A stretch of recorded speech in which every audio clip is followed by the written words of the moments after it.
بنیادی نقطہ اعتراض جہاں سے شروع ہوتا ہے وہ اس اسمبلی کا، اس پارلیمان کا غیر نمائندہ ہونا ہے۔ بنیادی نقطہ اعتراض یہ ہے کہ یہ پارلیمان will of the people, Pakistan کے لوگوں کی منشا کو ریپرزینٹ نہیں کرتی۔ 8 فروری کے الیکشنز کے بعد جس طریقے سے اس پارلیمان کا وجود ہوا،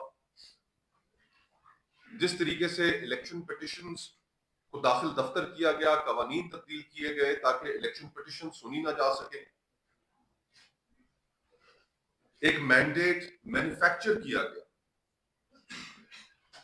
اور پھر اس کے بعد بھی جب تسلی نہیں ہوئی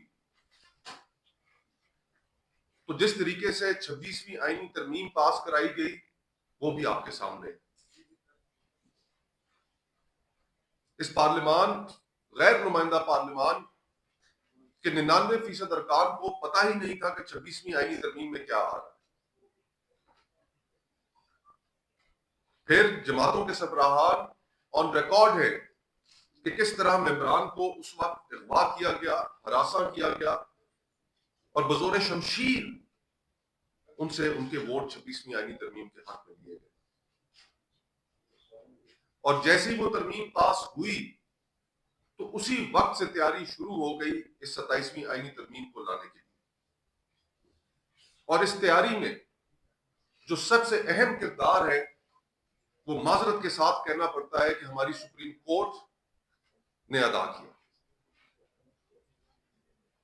ریزرو سیٹس کیس کا جو فیصلہ تھا اس میں وہ تمام ممبران وہ حصہ تحریک انصاف کو محروم کر کے ان تمام حکومتی جماعتوں کے حوالے کر دیا گیا جنہوں نے مال غنیمت کی طرح اس کے اوپر جھپٹے، اور پھر ان کو وہ مطلوبہ نمبر مل گئے کہ جس کے نتیجے میں آج وہ 27ویں ترمیم کرنے جا رہے ہیں۔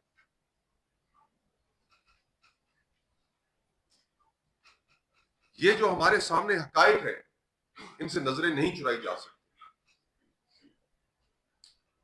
اس پارلیمان کے پاس اخلاقی کوئی قانونی لیجٹمیسی نہیں ہے کہ وہ اتنی بڑی بڑی ترامیم کرتی ہے۔ اور پھر ان ترامیم میں اب سامنے کیا آیا؟ بنیادی طور پر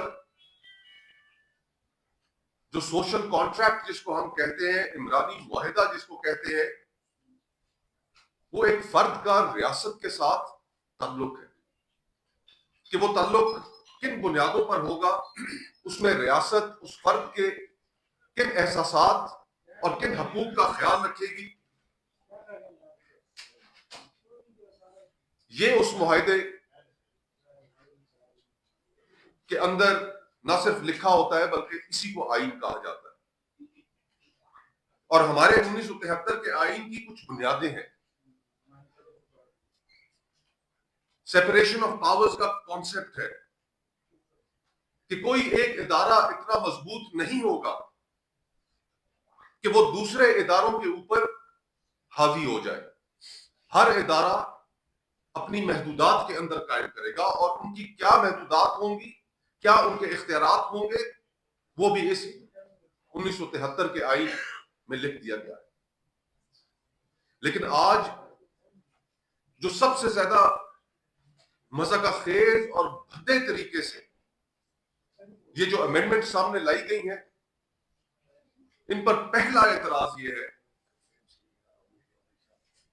کہ یہ پرسن سپیسیفک ہے، یہ شخصیات کے فائدے اور نقصانات کو سامنے رکھ کر بنائی گئی ہیں۔ عمرانی معاہدے کا، آئین کا شخصیات سے کوئی تعلق نہیں ہوتا۔ آئین کی 243 کے اندر جو ترامیم آئی وہ پرسن سپیسیفک ہے، وہ ایک عہدے فیلڈ مارشل صاحب ان کے مفادات کو سامنے رکھ کر بنائی گئی۔